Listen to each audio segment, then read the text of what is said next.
बिस्मिल्लाहिर्रहमानिर्रहीम। अस्सलाम वालेकुम नाज़रीन, सलमान ख़ान गुफ्तार चैनल पर आज आपकी खिदमत में हाजिर है। नाज़रीन, स्ट्रगल, हर बंदा ज़िंदगी में स्ट्रगल करता रहता है, स्ट्रगल करके ही वो किसी मुकाम पर पहुंचता है। लेकिन कुछ शख्सियत हमारे माशरे में ऐसे होती हैं जिनको अल्लाह ताला ने वो सलाहियतें नहीं दी होती जो बाकियों के पास होती है, लेकिन इसके बावजूद भी वो दुनिया का इस कदर मुकाबला करते हैं कि वो हम जैसे लोगों से भी आगे चले जाते हैं। I am talking about disability. लेकिन ये चीज़ ज़रूरी नहीं है कि अगर किसी शख्स के पास ऐसी चीज़ें अल्लाह ताला की तरफ से हो तो वह स्ट्रगल नहीं कर सकता और वह सक्सेस के मुकाम पर नहीं पहुंच सकता।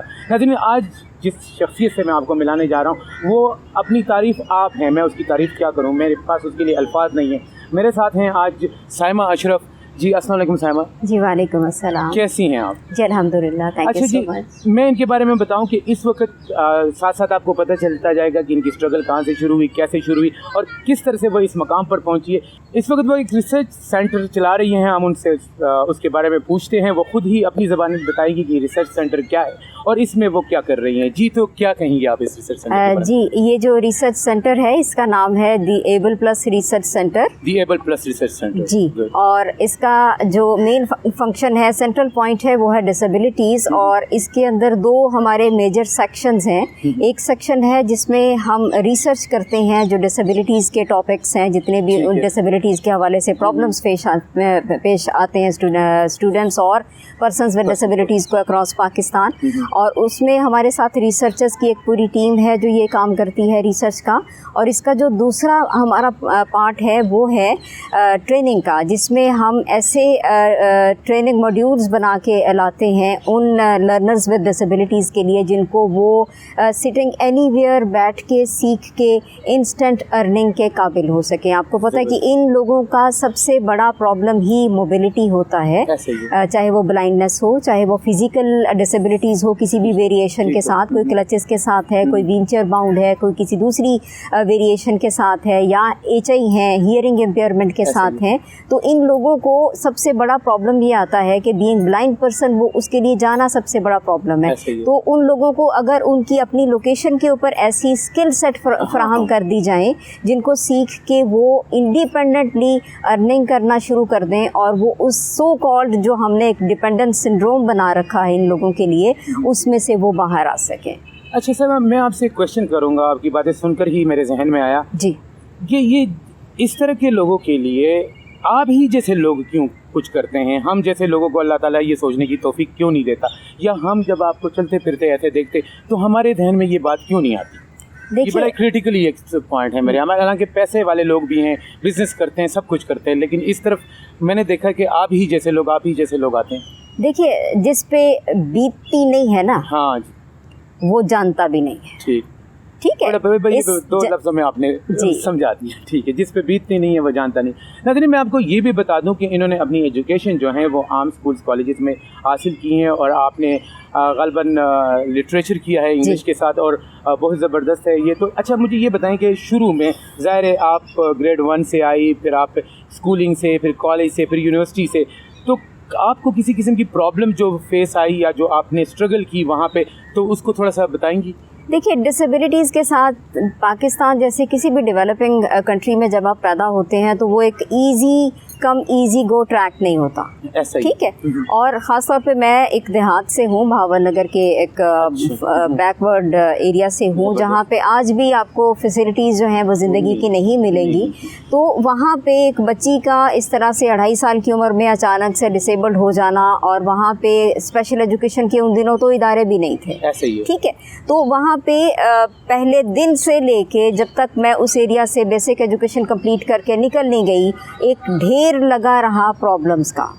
चाहे वो प्रॉब्लम्स इंफ्रास्ट्रक्चर के हवाले से थे, चाहे वो टीचर्स की गाइडलाइन के हवाले से थे, चाहे वो पब्लिक अवेयरनेस के हवाले से थे, चाहे वो बिहेवियरल एक्सेसिबिलिटी के हवाले से थे, जिसका मतलब ये है कि लोग आपको देख के स्टेयर नहीं करें, आप पता नहीं कोई एलियन है, कहाँ से आ घुसे हैं। आपके अंदर जो वेरिएशन है उसको एक्सेप्ट किया जाना चाहिए। इसको मैं अपनी ज़ुबान में बिहेवियरल एक्सेसिबिलिटी कहती हूँ, ठीक है। तो ये प्रॉब्लम्स पहले दिन से आए और एंड तक चलते रहे, आज भी किसी ना किसी शक्ल में चल ही रहे हैं। बिल्कुल ऐसे ही है हमारे यहाँ पे ना, माशरा ऐसे बन गया है कि हम तो ठीक लोगों को नहीं छोड़ते तो अल्लाह माफ़ करे। अच्छा, मेरा अभी आपसे क्वेश्चन ये है कि आपने कहा कि मैंने मास्टर लिटरेचर किया लेकिन वहाँ पे ख़त्म नहीं हुआ, और आपने कहा कि वहाँ फैसिलिटीज़ नहीं थी, लेकिन आपने CSS किया और CSS करने के बाद जब आप कामयाब हुई तो आपको पता चला जी आप लोगों के लिए तो कोटा ही नहीं है, और आप वहाँ से उस दरवाजे तक पहुँची, लेकिन आपने अपनी स्ट्रगल को जारी रखा और आप ही की वजह से वो कोटा बहाल हुआ। लेकिन अपने इस एक्सपीरियंस को थोड़ा सा शेयर करें।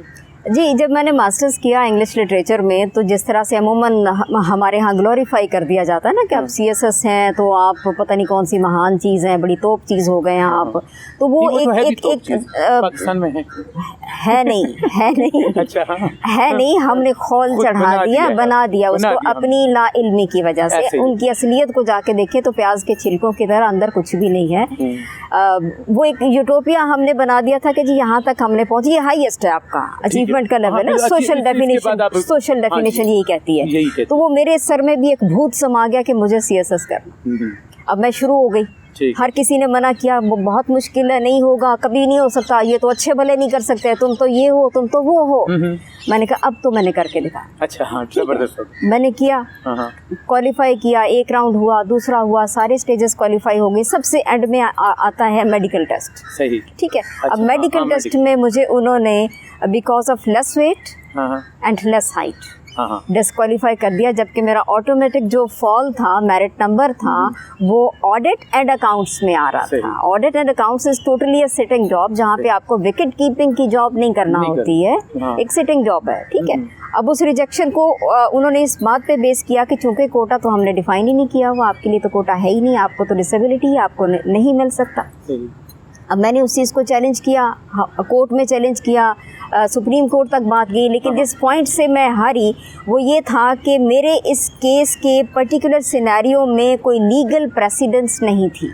इससे पहले ऐसा कुछ हुआ ही नहीं था। हाँ, ठीक है। अब मुझे यानी कि आप कहते हैं कि इस मंच तक कोई आया ही नहीं, कोई आया नहीं। ठीक है। अब मुझे हर जगह यही कहा जाता था, FPSC का ये पहला केस है, लीगल एवेन्यूज़ का ये पहला केस है, जुडिशरी का पहला केस है, इसमें प्रेसिडेंस नहीं है। तो मैंने उनसे कहा कि प्रेसिडेंस नहीं है तो प्रेसिडेंस आज बनाओ ना।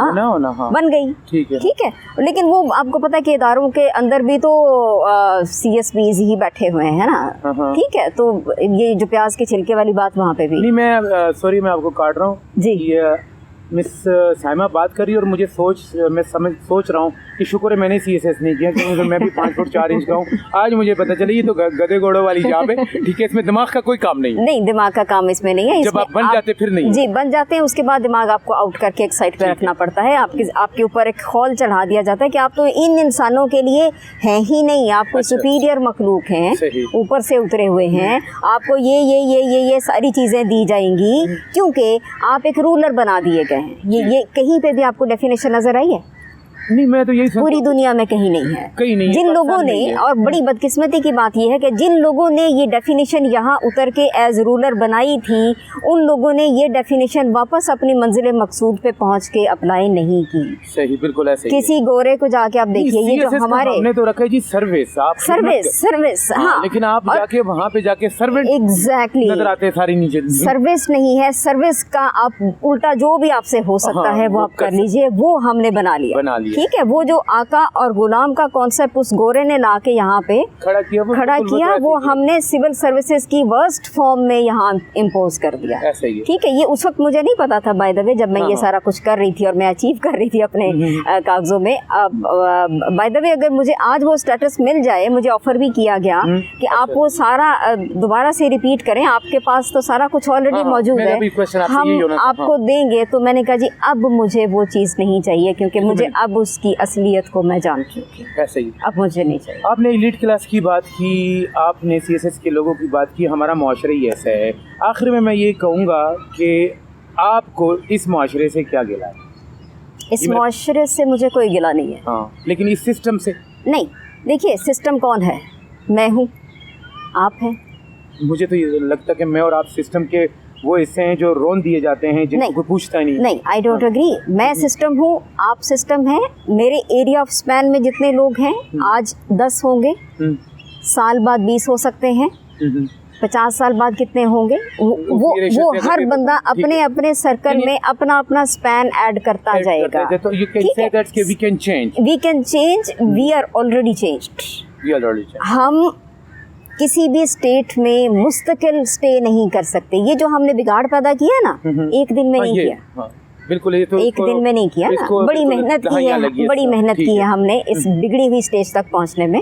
अब सुधरने की स्टेज पर पहुंचने में कम से कम उतना टाइम तो हमें लेना चाहिए। ठीक है, सिस्टम खराब नहीं है, सिस्टम के अंदर वो जो टॉप पे बैठा हुआ है ठीक है वो खराबी की जड़ है। अब वो नीचे खराब, नीचे फिर वो खराब है, वो सही हो जाएगा ना। हाँ, नीचे वाला ऑटोमेटिकली सिस्टम चेंज हो जाएगा। अच्छा, एंड पे आपको पता है यूट्यूब चैनल है, हम ज़्यादा लंबा प्रोग्राम नहीं कर सकते, आपका कोई मैसेज ये है कि अभी मैं कुछ देर पहले इस गार्डन में एंटर जब हुई, तो मैं अपने आप को एलियन नहीं समझती, मैं इस सोसाइटी का, इस मुआशरा का हिस्सा हूँ।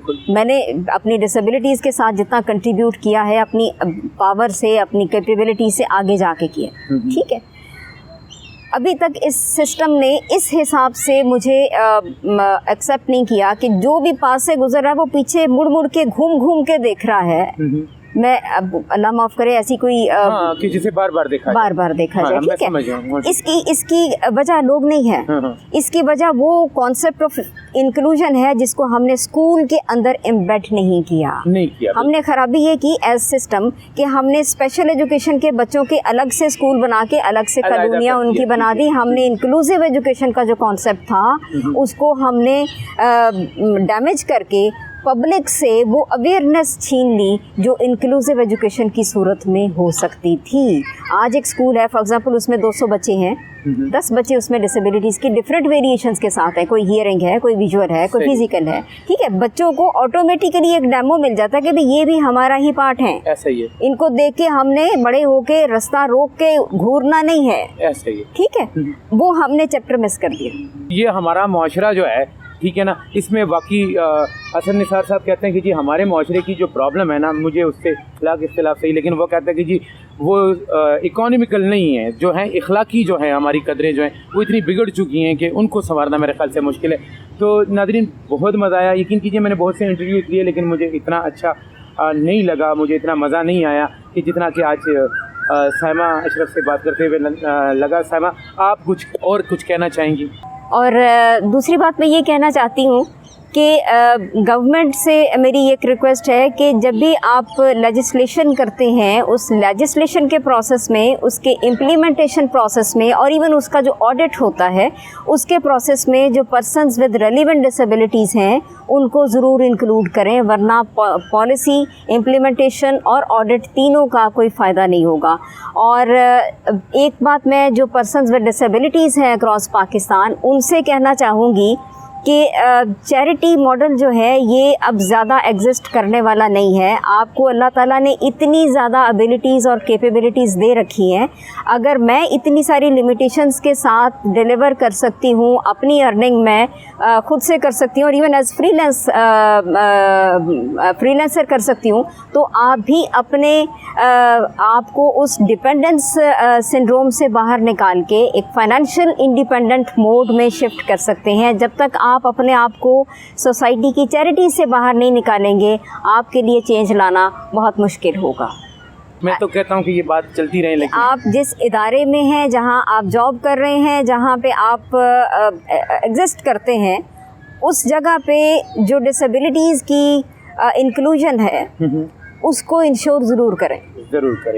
ये लोग आपका पार्ट हो सकते हैं, उसी मुआशरा का हिस्सा है जिसका आप हिस्सा हैं। बिल्कुल, ये लोग हमारे पार्ट हैं, हमारे मुआशरे का हिस्सा है। और जैसे आपने कहा, जिस पर बीतती है वही जानते हैं। कहीं हमारे घरों में ऐसे लोग मौजूद हैं, हमें उनसे मोहब्बत करनी चाहिए, हमें उन्हें बहुत ज़्यादा इनकरेज करना चाहिए। तो इस दुआ के साथ कि अल्लाह ताला हमें और आपको खुश रखें, अपने गिरदनुमा का ख्याल रखिएगा। अल्लाह हाफिज़। पाकिस्तान जिंदाबाद।